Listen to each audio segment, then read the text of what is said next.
والصلاة والسلام على سيد الأنبياء والمرسلين وعلى آله الطيبين الطاهرين وعلى من تبعهم بإحسان إلى يوم الدين. أما بعد، أعوذ بالله من الشيطان الرجيم. بسم الله الرحمن الرحيم. يا أيها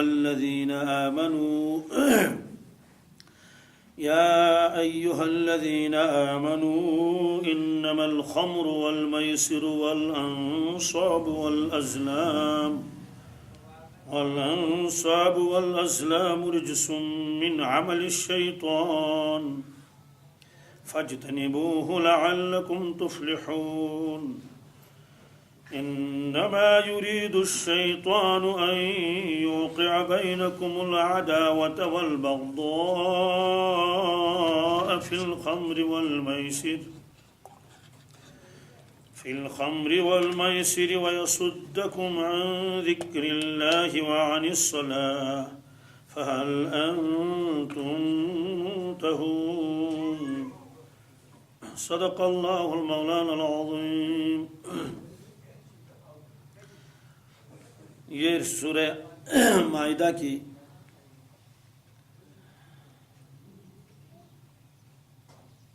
90ویں آیت ہے، یعنی اس سے پہلے 99 آیتیں ہو چکی ہیں. اس کا ربط ماقبل کے ساتھ ہے، اس کو ذرا میں دہراتا ہوں. اسی صورت کی شروع میں ایفاء عہد، وعدہ پورا کرنا، اس کے بارے میں احکامات اللہ تبارک تعالیٰ نے فرمائے تھے. پھر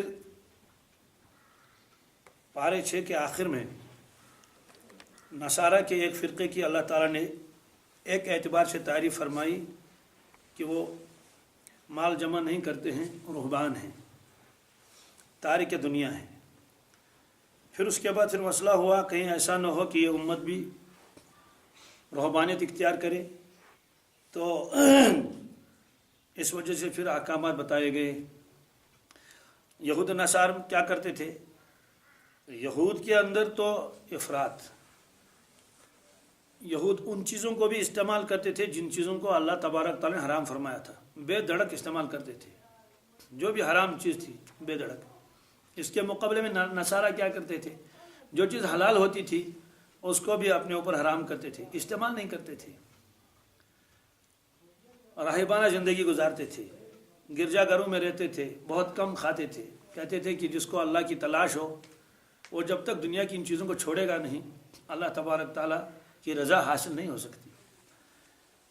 اب اس کے بعد اللہ تبارک تعالیٰ نے ایمان والوں کو فرمایا کہ تم نہ ان کی نقالی کرنا نہ ان کی نقالی کرنا.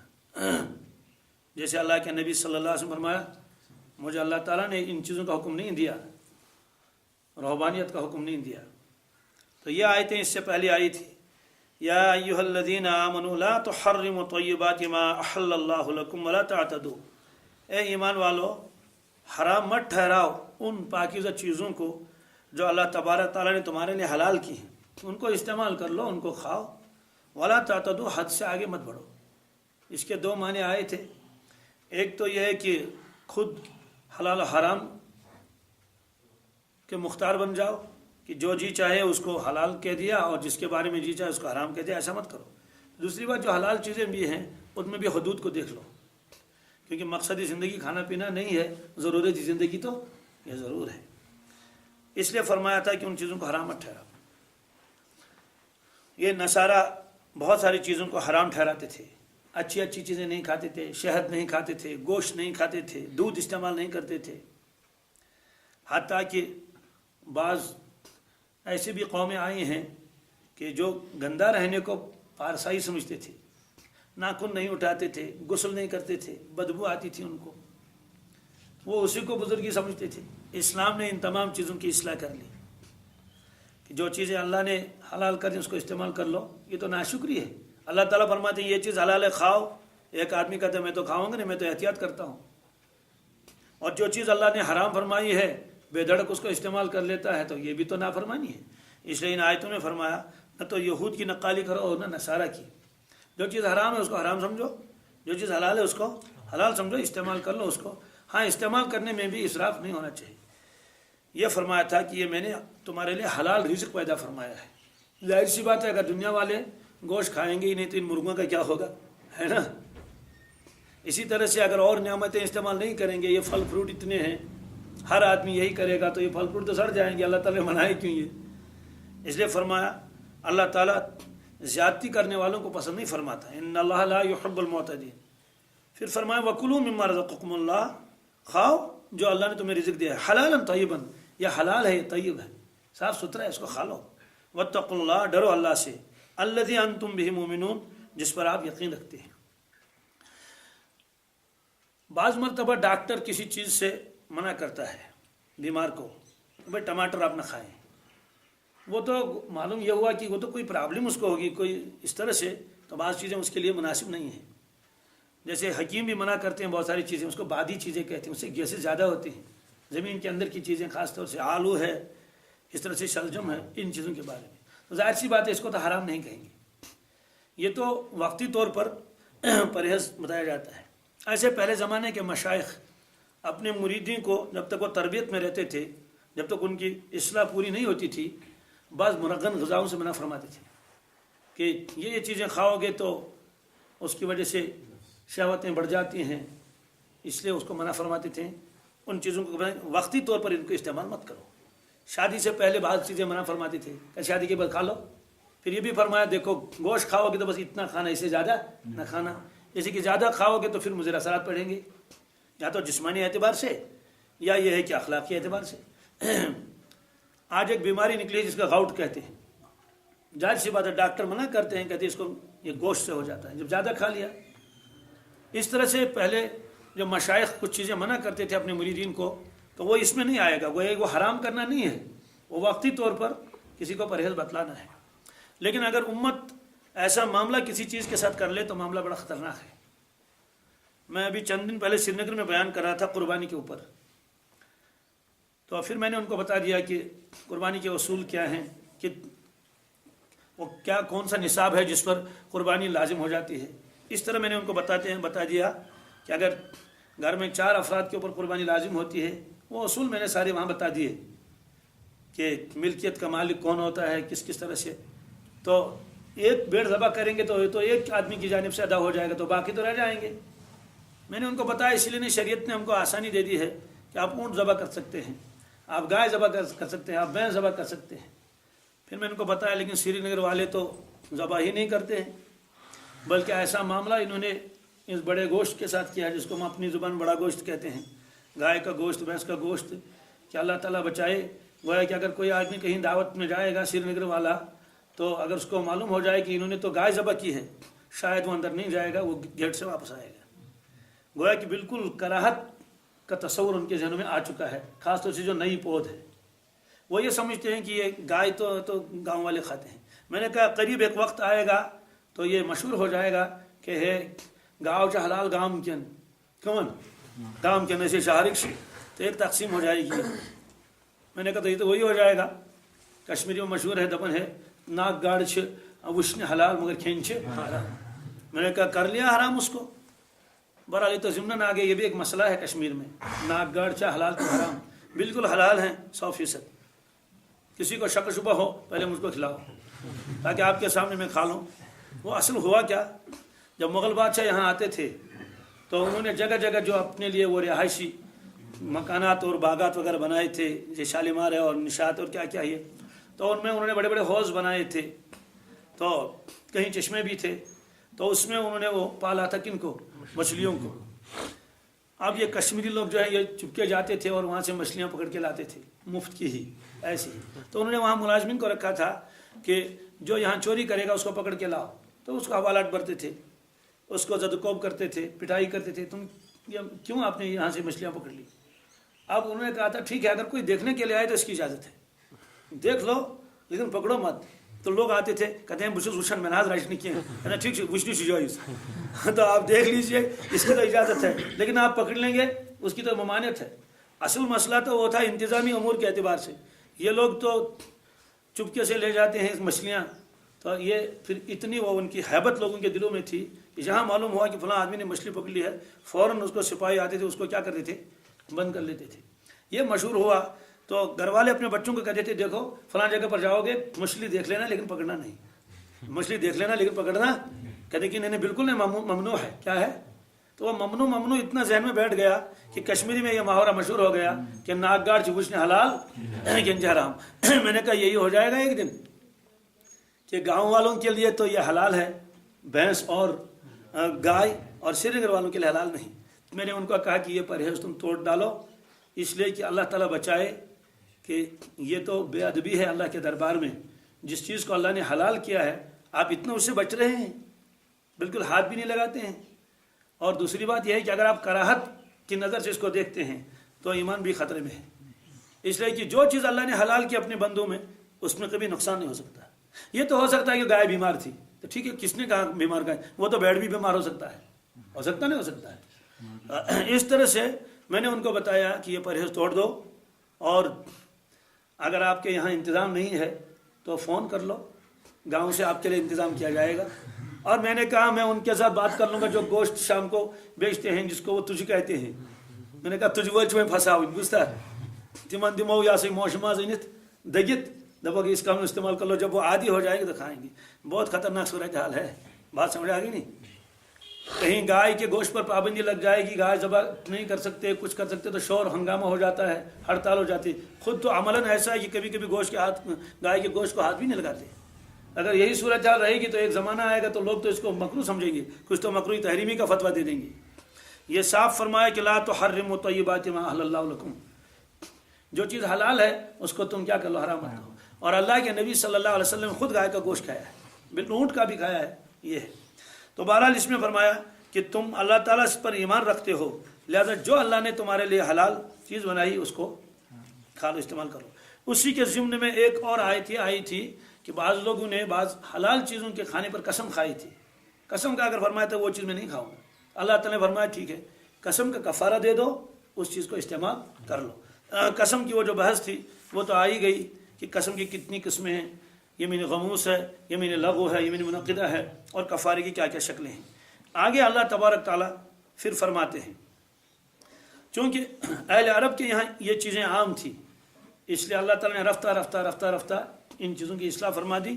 یہ جو آج آیتیں ہیں اس میں چار چیزوں کا تذکرہ ہے، اور چاروں چیزوں کو فرمایا یہ چیزیں گندی ہیں، ناپاک ہیں، شیطان کے کام ہیں۔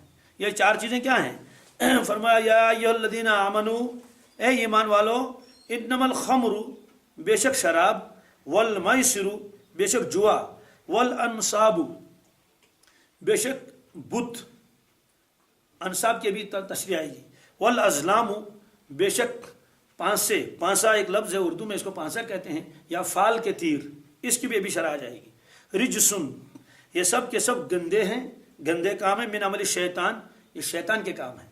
فاجتنبوہ، تم اپنے آپ کو بچاؤ ان چیزوں سے، دور رہو ان چیزوں سے، لعلکم تفلحون، امید ہے کہ تم کامیاب ہو جاؤ گے۔ معلوم یہ ہوا کہ اگر کوئی آدمی ان چیزوں سے نہیں بچے گا تو کامیابی اس کے لیے مشکل ہے۔ اس میں سب سے پہلی چیز آئی خمر، عربی میں شراب کو خمر کہتے ہیں۔ عربی میں شراب کا لفظ بھی استعمال ہوتا ہے لیکن وہ جوس کے معنی میں، کس کے؟ عصیر اور شراب۔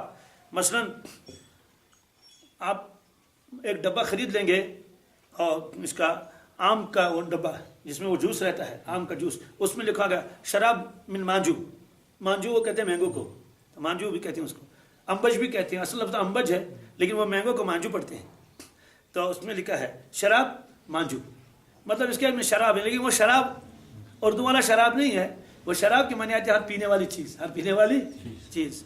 تو عربی میں اس کو خمر کہتے ہیں، جس کو ہم کشمیری زبان میں اردو زبان میں شراب کہتے ہیں۔ ایک تو یہ ہے، یہ بھی فرمایا کہ یہ ناپاک ہے، شیطان کے کاموں میں سے ہے۔ خمر کا اصل مطلب کیا ہے؟ خمر کا اصل مطلب ہے کسی چیز کے اوپر پردہ ڈالنا، کسی چیز کو خمر الشیء، فلاں آدمی نے فلاں چیز کے اوپر پردہ ڈال دیا۔ تو خمر کو خمر اس لیے کہتے ہیں کہ جب کوئی آدمی یہ پی لیتا ہے تو گویا اس کے عقل کے اوپر ایک پردہ پڑ گیا، اس کے عقل کے اوپر کیا پڑ گیا؟ ایک پردہ پڑ گیا۔ تو ظاہر سی بات ہے جب عقل کے اوپر پردہ پڑ گیا تو